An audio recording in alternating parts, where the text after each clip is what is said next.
Ya estamos en el café de Diario 55, hoy con la presencia de un gran amigo y quien fue parte del staff de los inicios de 7 Cibao, que estaba precisamente esa planta televisora en esta misma edificación en la que estamos ahora en Super TV 55. Economista, es docente, asesor empresarial, entre otras ramas del saber que domina. Está con nosotros Agustín González, a quien saludamos y damos los buenos días. Buenos días, ¿cómo están ustedes? ¿Cómo se sienten? Muy Contento de bien, muy bien. recibirle aquí. Hace un tiempito no nos veíamos la cara por aquí, por lo menos, ¿verdad? En la calle sí. En la calle sí. Lo hemos visto varias veces en los últimos tiempos. El tema económico siempre es importante, Agustín, Es importante. tocarlo, enfocarlo, y sobre todo cuando escuchamos tantas opiniones de que estamos bien, de que estamos creciendo, pero la gente dice, pero no se refleja en los bolsillos de nosotros.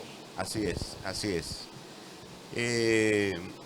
Mira, el país, tú sabes que ha sido impactado, sobre todo por fenómenos internacionales, como el caso de la pandemia. La pandemia fue mundial y afectó a todos los países. En el caso latinoamericano, la República Dominicana ha sido tomada como paradigma de un trato prudente, adecuado de la pandemia, sobre todo por la rapidez con que se actuó en materia de compra de vacunas, fundamentalmente a China. En eso hay que sacarle su buena nota al gobierno, que actuó con mucha presteza, con mucha agilidad. Pero el otro fenómeno que ha afectado es la guerra Ucrania-Rusia. Sobre todo, la gente dice Ucrania-Rusia, pero es prácticamente una guerra entre Occidente y Oriente, si pudiéramos dividir el mundo en esas dos esferas. Por el tema de la cadena de suministro, que se vio o se ha visto seriamente afectada, y también el tema de las alzas, de fletes, de commodities o materias primas, el tema de los retrasos también en la llegada de esas importaciones, pero también de las exportaciones, que nosotros éramos exportadores a esos países, Rusia y Ucrania. Sin embargo, internamente pudiéramos decir que hay factores que han favorecido el crecimiento económico, crecimiento que en el 2022 se situó alrededor del 5% del Producto Interno Bruto. Lo que tú decías, Fran, de que la gente no siente que ese crecimiento se refleja en los bolsillos, es por el modelo económico que nosotros tenemos, que es un modelo que concentra los resultados de la producción en pocas manos. O sea, mientras tú tienes una productividad creciente, o sea, el trabajador produce cada vez más, entonces tú tienes en términos reales un salario decreciente. No es que el salario lo bajan, sino que el valor de compra, el poder de compra de ese salario, como resultado de la inflación, es menor. Entonces, cuando la gente va a usar ese dinero, el dinero es menos, el dinero les rinde menos. Y eso se traduce en pobreza para la gente. ¿Cómo debería variar el sistema o el modelo económico nuestro para que ese crecimiento económico, macroeconómico constante, que creo que solo podríamos sacar dentro de los últimos años o la última década, el año de la pandemia, pero después todos los años ha habido un crecimiento económico, macroeconómico constante en la República Dominicana. ¿Qué hay que cambiar en el modelo económico nuestro para que ese crecimiento macroeconómico se sienta en el bolsillo de la gente? Muy, muy buena pregunta. De los años 50 hasta acá, los cálculos hablan de un crecimiento promedio anual de alrededor del 5%. O sea, la economía dominicana, incluyendo al 20 inclusive, que fue un año de decrecimiento, la economía dominicana ha tenido un crecimiento importante. En los últimos 70 años hemos crecido un 5%, como prorrateado. Promedio, sí, como promedio Okay. anual. ¿Por qué no se ha reflejado? Primero, en la República Dominicana no hay indexación salarial, que quiere decir que si la inflación aumenta 5 o 6, entonces el salario hay que aumentarlo de manera automática. Hay países donde ese incremento se da de manera automática. No hay que legislar, no hay que hacer protestas en la calle, no hay que hacer reuniones del Comité Nacional de Salario, no hay que hacer nada de eso, porque ya eso está en la legislación económica de ese país. Entonces ese es un aspecto. Pero otro aspecto es que tenemos, por ejemplo, una ley de seguridad social donde nosotros vamos a las clínicas con ese seguro, pero tú tienes que hacer un copago, tanto de consulta como de internamiento. Entonces ya eso te merma el ingreso que tú tienes. Pero si tenemos hijos, de seguro los tres tenemos ya, y lo vamos a educar en condiciones decentes, de dignidad, nosotros vamos a las escuelas, a los colegios privados y a las universidades privadas. En otros países donde hay una protección social, esa educación es prácticamente gratuita. En el caso nuestro, no es así. Nosotros tenemos que pagar de nuestros salarios, de nuestros ingresos, el pago de esa educación. Entonces, eso que se da en la seguridad social, que se da en la salud, que se da en la educación, lo que hace es que tu ingreso regular disminuya. Aparte de que no hay indexación. Fíjate que ya hemos hablado de 4 factores que hacen que tu capacidad adquisitiva, tu capacidad de compra, que tu riqueza, vamos a llamarle así, disminuya. Cuando en otros países el estado de bienestar o welfare state, como se dice en inglés, protege a esa población y el dinero les rinde, el dinero. Entonces, en países como esos, si la economía crece,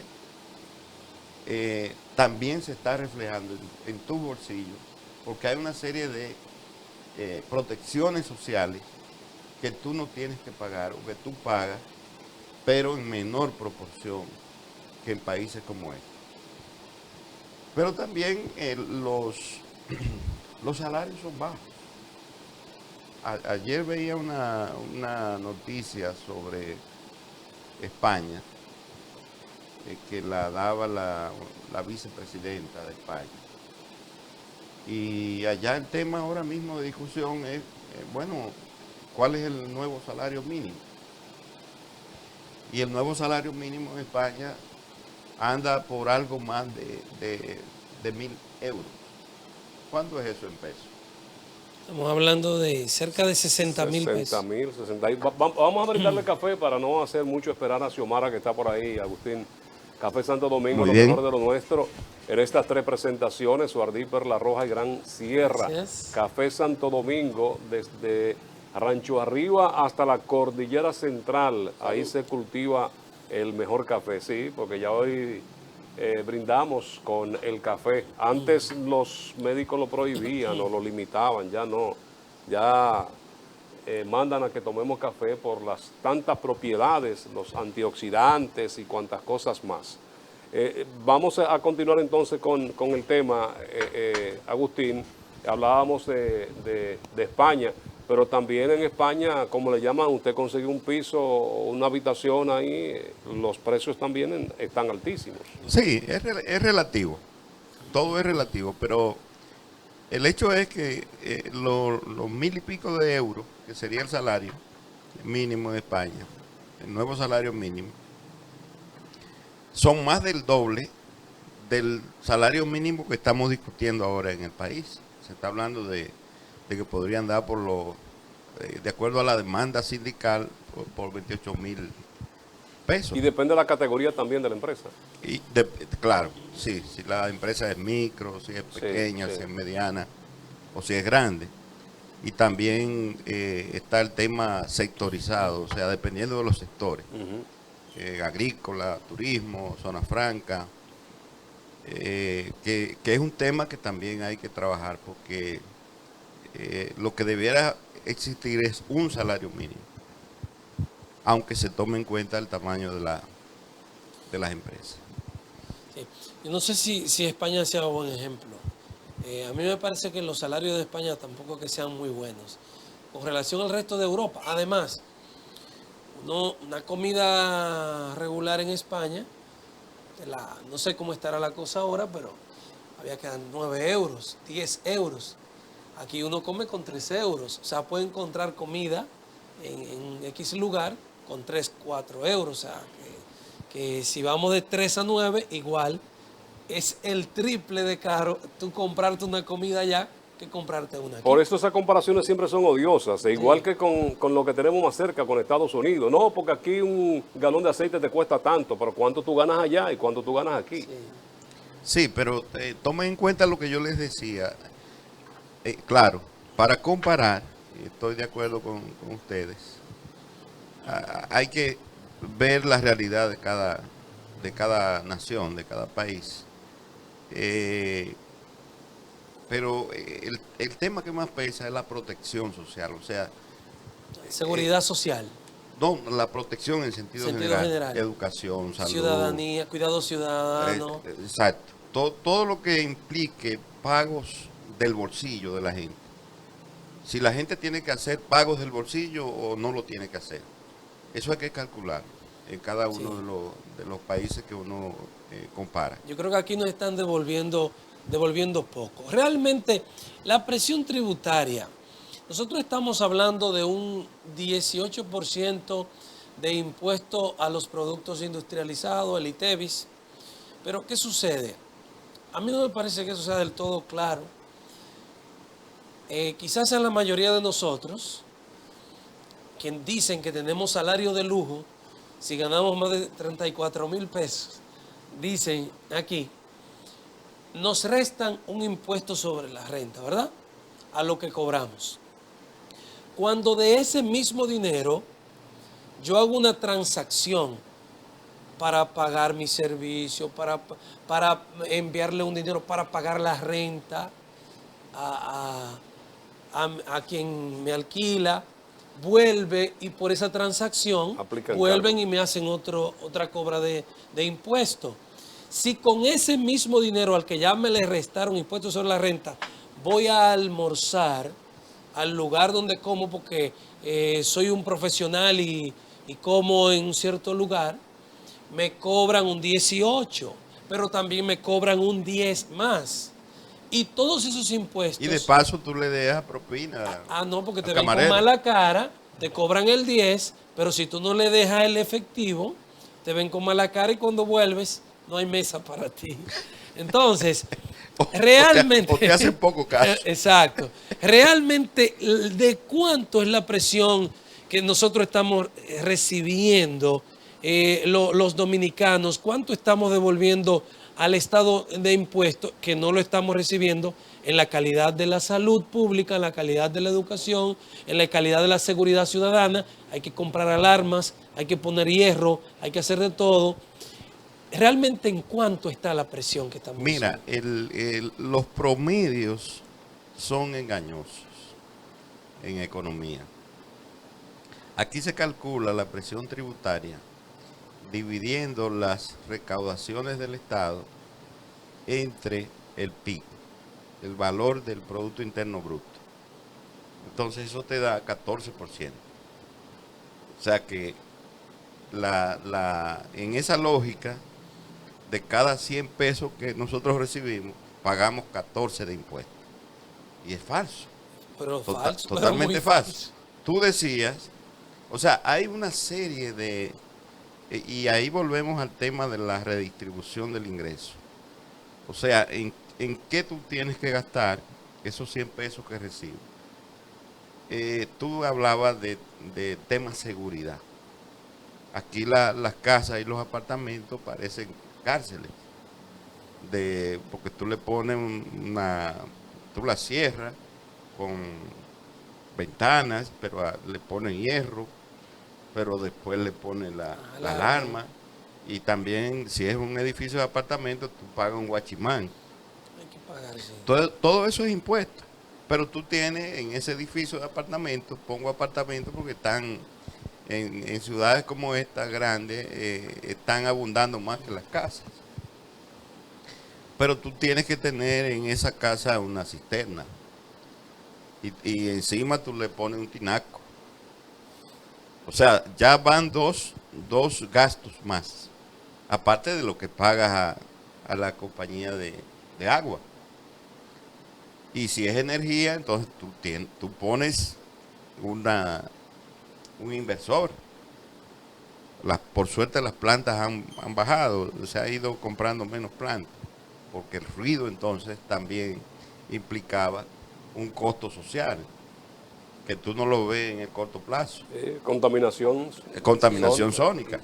Entonces, en realidad, tal como y hay doble tributación en muchísimas cosas, como tú mismo lo decías. En realidad, entonces, ese cálculo hay que revisarlo. Pero también, yo participé en un trabajo que lo hicimos un grupo de economistas sobre la estructura tributaria en la República Dominicana. Nosotros tenemos una estructura tributaria regresiva.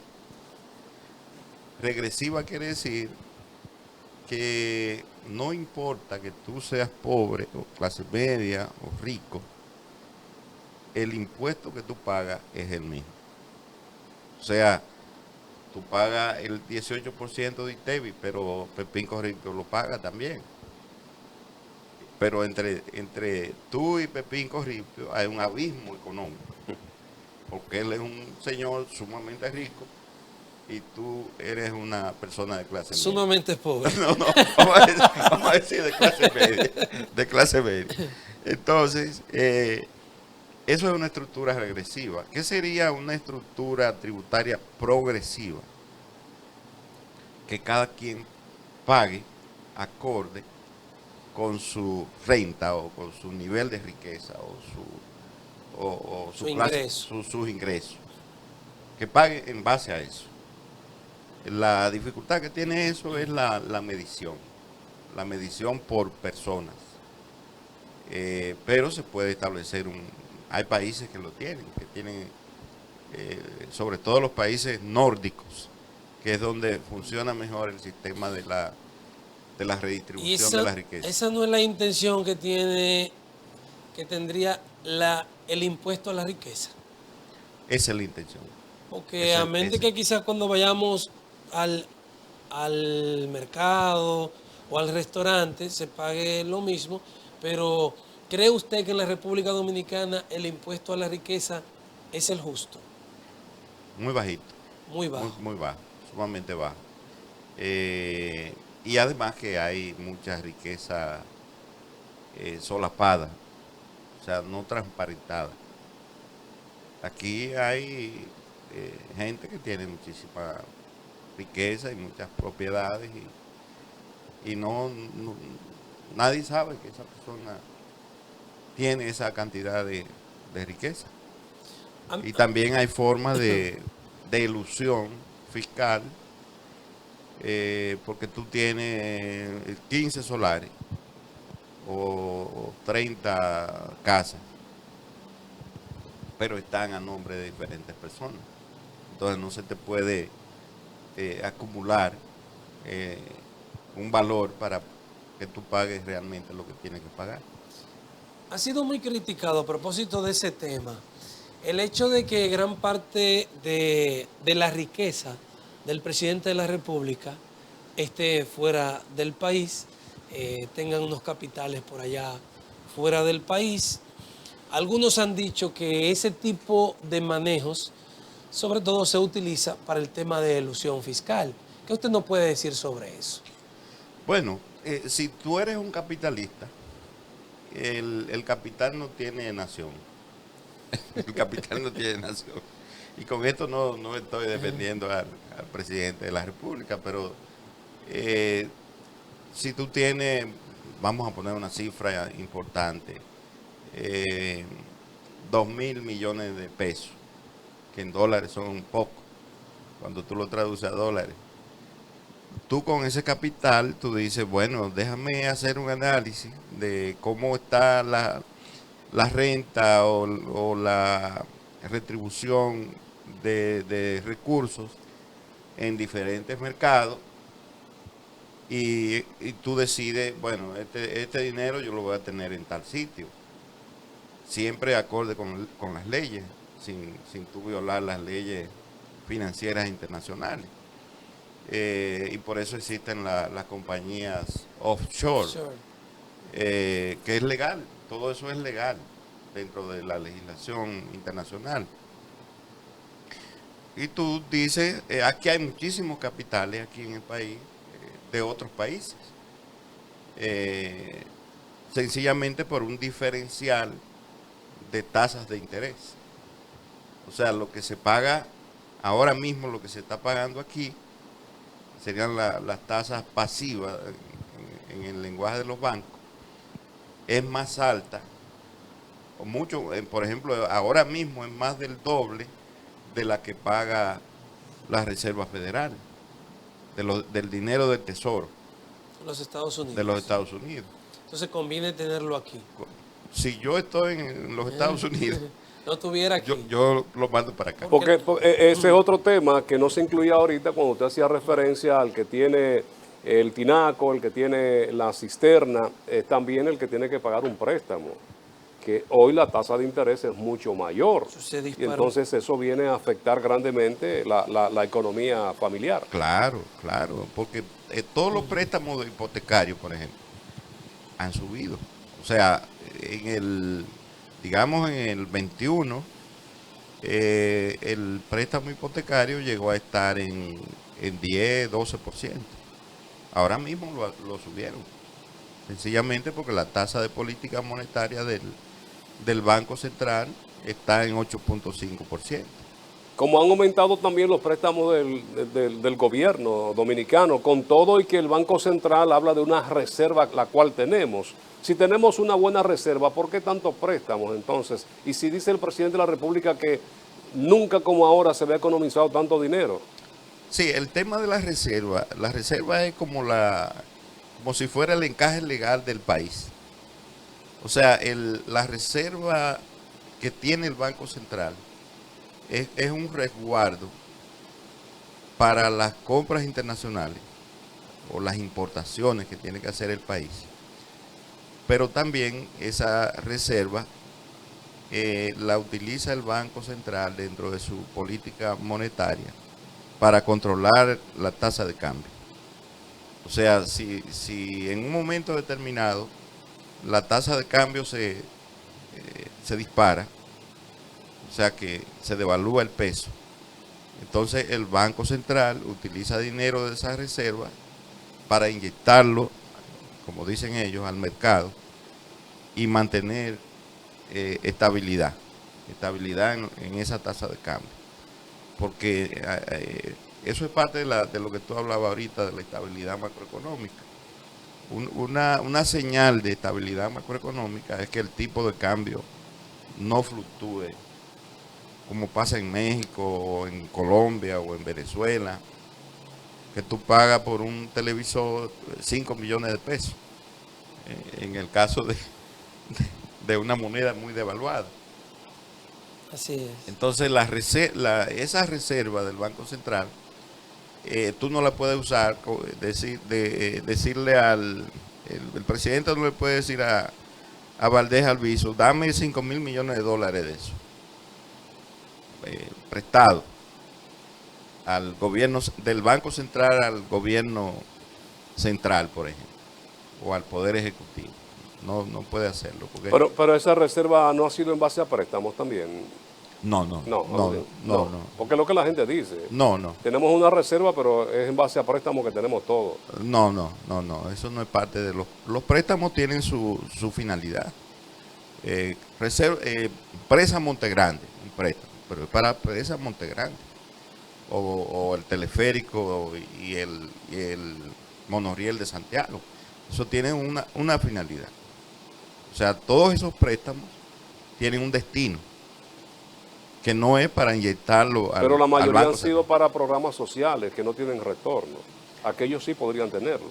Sí, claro. Por lo menos los últimos han sido para cuestiones estrictamente de inyectar a los planes sociales.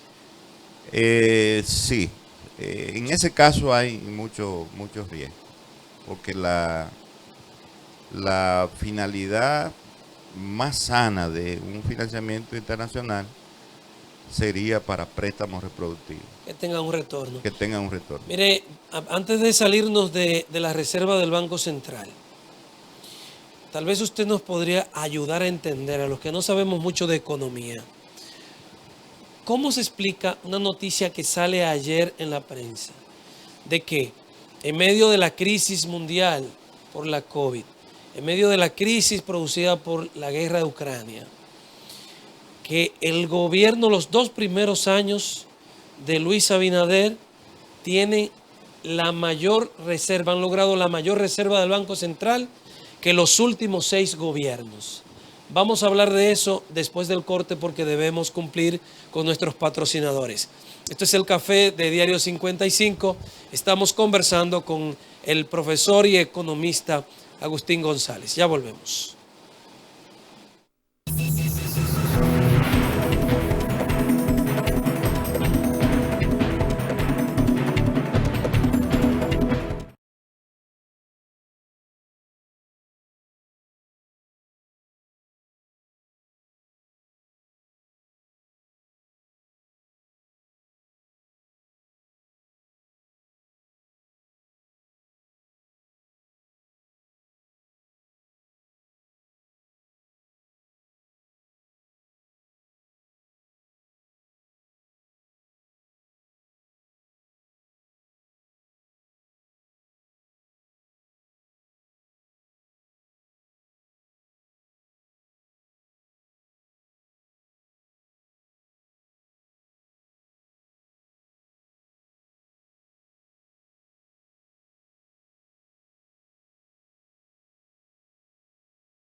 Continuamos en este café de Diario 55 conversando con el profesor, economista, asesor empresarial, entre otros temas, los cuales pues viene dominando desde hace mucho tiempo en su ejercicio como profesional.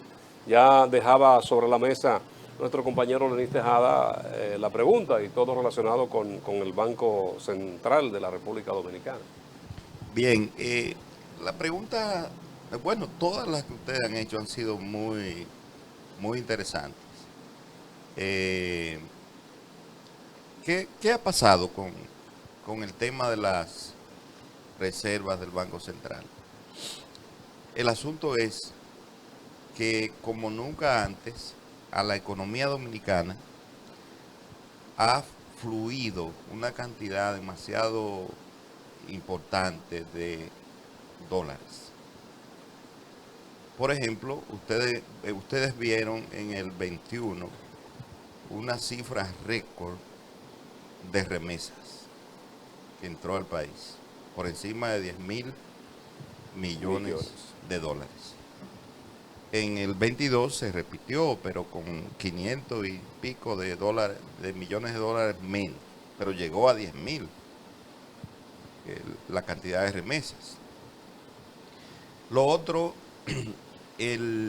la inversión extranjera directa, tanto en el 21 como en el 22, ha aumentado por encima de años anteriores. Ustedes vieron ahora en el FITUR, la Feria Internacional, que un grupo de inversionistas se interesaron en el país. Claro, ya esto es para el presente año 2023. Pero esos inversionistas mostraron el interés de invertir en el país por un monto de 3.600 millones de dólares. Todo eso ingresaría a la economía. También han contribuido al aumento de las reservas internacionales. Hablé de las inversiones extranjeras, La remesa. de las remesas. El turismo ha generado, el turismo sería el segundo generador de divisas, con de 7 a 8.000 millones de dólares en el año. Están también el incremento de las exportaciones. Las exportaciones han aumentado. Que no es un dinero que se quede en su totalidad en el país, lo del turismo. No, una parte.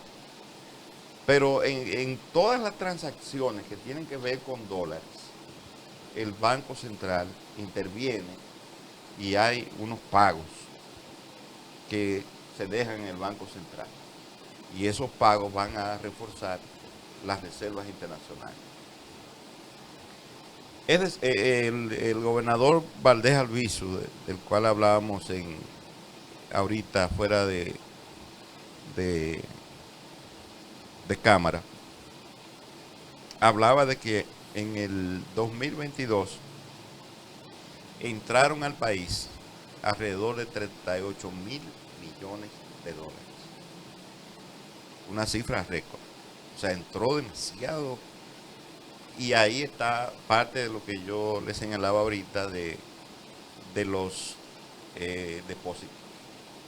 Depósitos de extranjeros en República Dominicana, atraídos por el diferencial de tasa de interés con relación a otros mercados, y específicamente los Estados Unidos de América.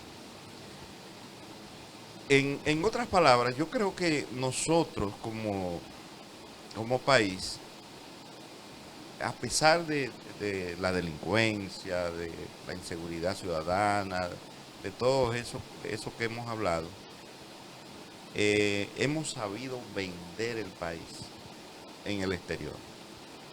Y yo diría que ahora mismo la República Dominicana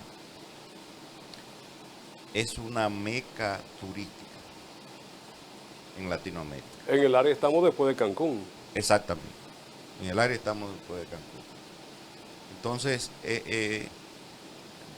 Bueno, ustedes ven el destino de Punta Cana, es un destino, bueno, fuera del país. La gente no habla de República Dominicana, habla de Punta Cana. Así es. A ellos no les importa si eso está en el Caribe, si está en República Dominicana. No, hay un lugar que se llama Punta Cana. Se vende como Punta Cana, no como República Dominicana. Y se están haciendo inversiones y alianzas para fortalecer otros polos turísticos, como el caso de Pedernales, el caso de Manzanillo, el caso de Samaná. Esos acuerdos y alianzas lo que llaman fideicomiso, profesor.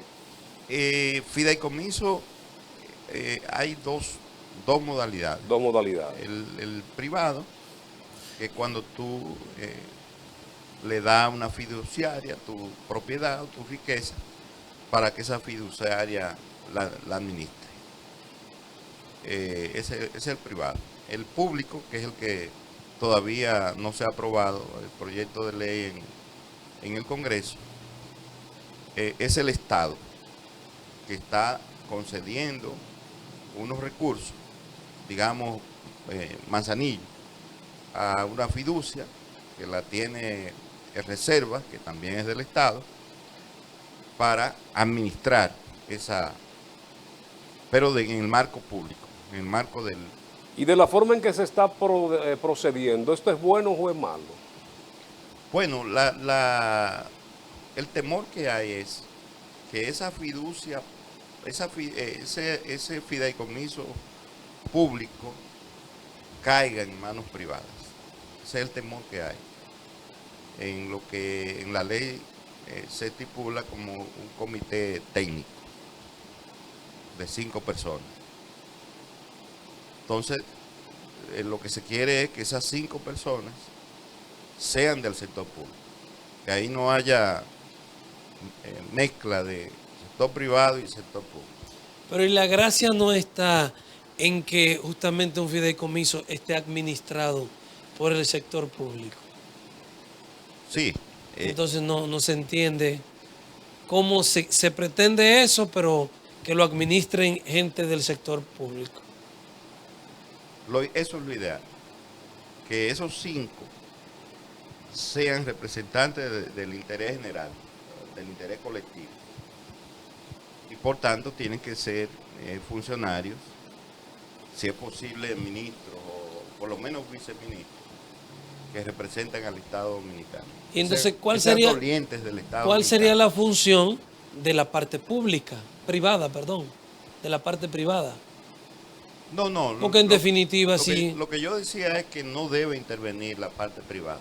Y en la legislación jamás debe abrírsele una rendija, un resquicio al sector privado para que participe ahí. Porque eso es lo que se critica, profesor, de que el Estado le dé todo al sector privado, desarrollen, háganse ricos. En ese caso serían las famosas APP, las alianzas público-privadas.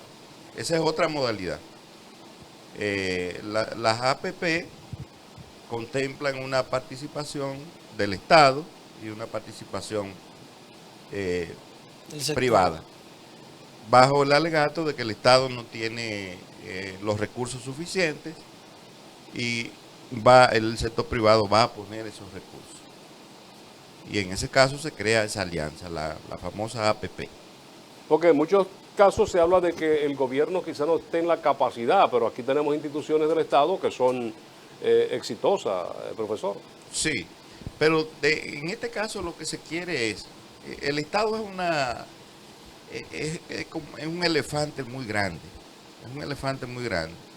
Entonces es una manera de a través del fideicomiso público, de descentralizar un poco la actividad del Estado. O sea, si tú dices, bueno, pero Manzanillo que lo maneje medio ambiente, para ponerte un ejemplo, o el Ministerio de Economía,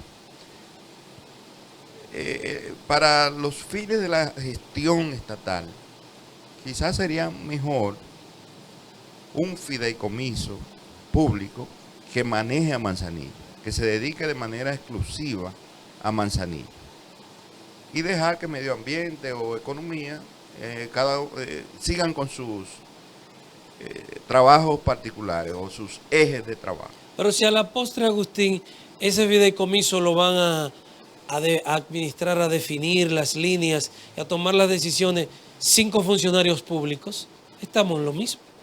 Lo que hay que hacer es crear una comisión y ya. Bueno, lo que pasa es que tú descentralizas un poco la gestión y la hace descargar en un comité, pero a nombre del Estado. A nombre del Estado. Es como si tú tuvieras 5 empresas. ¿Qué tú vas a hacer? Tú tienes 2 alternativas. O tú gestionarla o administrarla las 5 y volverte loco. Tú no vas a tener. Estamos hablando de cierta importancia. Empresas de cierta importancia. O tú nombras 5 administradores. Todos respondiéndote a ti. En este caso de los fideicomisos, vamos a suponer, ahora mismo hay como 20 fideicomisos públicos que vienen del gobierno anterior. Pero cada fideicomiso de eso le responde al gobierno central. ¿Cuál es la diferencia entre esos fideicomisos ya existentes, que se crearon en el gobierno anterior, y lo que se quiere hacer ahora? Que no estaban amparados en una legislación. Entonces, yo no veo la diferencia, porque si en definitiva ya en la práctica eso funciona. Yo supongo que el tranque con la gente del PLD y demás es porque el gobierno quiere hacer algo ahora que no se hacía así antes. Quieren hacerlo diferente. Porque cada uno de esos fideicomisos tenía una discrecionalidad. Por ejemplo, la famosa autopista a Samaná. Sí. Juan Pablo II. Ajá. Esa autopista, eso es un fideicomiso público. Pero ahí no había transparencia, ahí no había rendición de cuentas, ahí no había análisis de en qué medida estaba beneficiando al Estado, en qué medida beneficiamos a la ciudadanía, si promovía el turismo realmente. Entonces lo que se quiere ahora es tener una sombrilla, que sería la legislación, que sea la misma para todos los fideicomisos públicos y que se parta de ahí para implantar un modelo de gestión que sea realmente eficiente, funcional, transparente, creíble y que beneficie al interés colectivo. Eso es lo que se quiere con la nueva legislación. Entonces, muchas instituciones de la sociedad civil y de la misma oposición política, lo que quieren es que realmente esa nueva legislación sirva a los mejores propósitos nacionales. Agustín, ya estamos sobre el tiempo. Brevemente, 2023, ¿es buen año para tomar préstamo, para invertir en la República Dominicana? Yo creo que depende del sector. Hay sectores que pudieran ser muy auspiciosos desde el punto de vista de rentabilidad, otros hay que analizarlo. ¿Cómo cuáles sectores? Vemos muchos dominicanos viviendo en el exterior que, dado el augurio que hay para el 2023 a nivel mundial, se han frenado de hacer inversiones en sectores como la construcción aquí, no sé cómo estará eso, y otras inversiones. El 22 fue un año malo para la construcción. Inclusive el crecimiento fue cerca de 1%. Sin embargo, el turismo creció más de 25%. Pero no deja de estar entre los renglones de más crecimiento económico. Sí. La construcción. Claro que sí. Lo que pasa es que los auspicios de la situación internacional, fíjate que se pronosticaba una recesión. Realmente los organismos internacionales han revisado eso y han dicho que no habrá recesión, aunque el crecimiento rondará entre 1 y 2% a nivel mundial. Sin embargo, el crecimiento estimado para la República Dominicana anda por el orden del 4%. En este año 2022, en el año 2022 fue de 5, alrededor del 5%. O sea que el pronóstico y comportamiento esperado de la economía dominicana para el 23 es positivo en comparación primero con el promedio mundial y con el promedio latinoamericano. Entonces tú, como en los zapatos de un inversionista, tú dirías, yo puedo o quisiera invertir en la República Dominicana. ¿Y tomar préstamo para eso? También. ¿Se puede? También.